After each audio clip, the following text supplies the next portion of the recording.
सुदूरपश्चिम प्रदेश र कर्णाली प्रदेशका विभिन्न जिल्लाको आर्थिक स्तर उकास्ने, विकटतम क्षेत्रमा यातायात पहुँचको सुनिश्चितता गर्दै हाल कायम रहेको यात्राको दूरीलाई 5 गुणासम्म घटाउने, पर्यटन प्रवर्धनमा एउटा महत्त्वपूर्ण योगदान दिन सक्ने, कर्णाली प्रदेशलाई भारतीय सीमासँग जोड्न सबैभन्दा छोटो रुट दिन सक्ने, विद्युत उत्पादन तथा अन्य ठूला आयोजनाको ढोका खोलिदिने विश्वासका साथ हेरिएको एउटा पुल।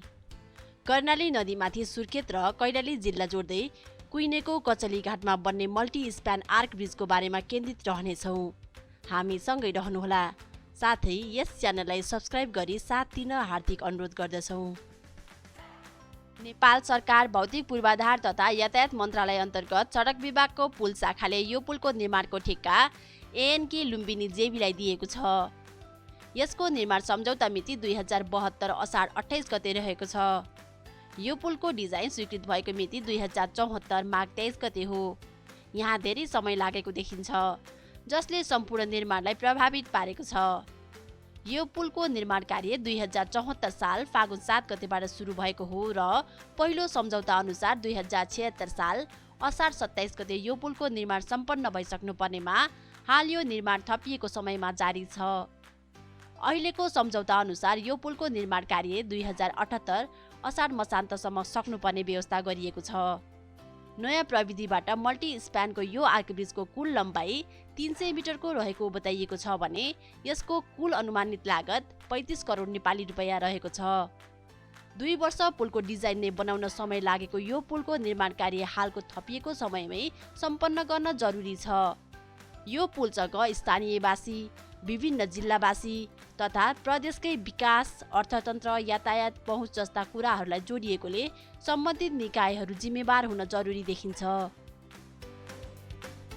कर्णाली नदीमाथि कैलाली र सुर्खेत जिल्ला जोड्दै बन्ने 300 मिटर लामो 2 लेनको यो मल्टी स्प्यान आर्क ब्रिजका विभिन्न फाइदाहरू रहेका छन्। सुधारिएको प्रविधि सहित बन्दै गरेको यो पुलको लागत भौगोलिक अवस्था हेरी तुलनात्मक रूपमा कम रहेको छ। कुइने र आसपासका क्षेत्रमा यातायात पहुँच बढ्नुका साथै यस क्षेत्रको अर्थतन्त्रमा सकारात्मक प्रभाव पार्नेछ। यो पुलको निर्माण पश्चात पूर्व पश्चिम लोकमार्गलाई कर्णाली लोकमार्गसँग जोड्न सहयोग मिल्नेछ।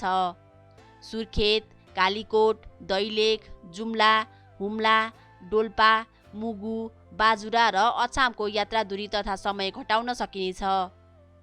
बड्डीचौर, कोहलपुर, चिसापानीको दूरी 200 किलोमिटरबाट झारेर 52 किलोमिटरमा झार्न सकिनेछ। कर्णाली प्रदेशलाई सबैभन्दा नजिकको भारतीय सीमासँग जोड्न मद्दत गर्नेछ। यस भेगका पहाडी क्षेत्रका बासिन्दाहरू बाँके, कैलाली, कञ्चनपुर भएर भारतमा रोजगारीका लागि जाने प्रचलन बढी छ। यो पुलको निर्माणले उनीहरूको यात्रा सहज हुनुका साथै छोटो समयमा सिमानासम्म पुग्न सकिनेछ।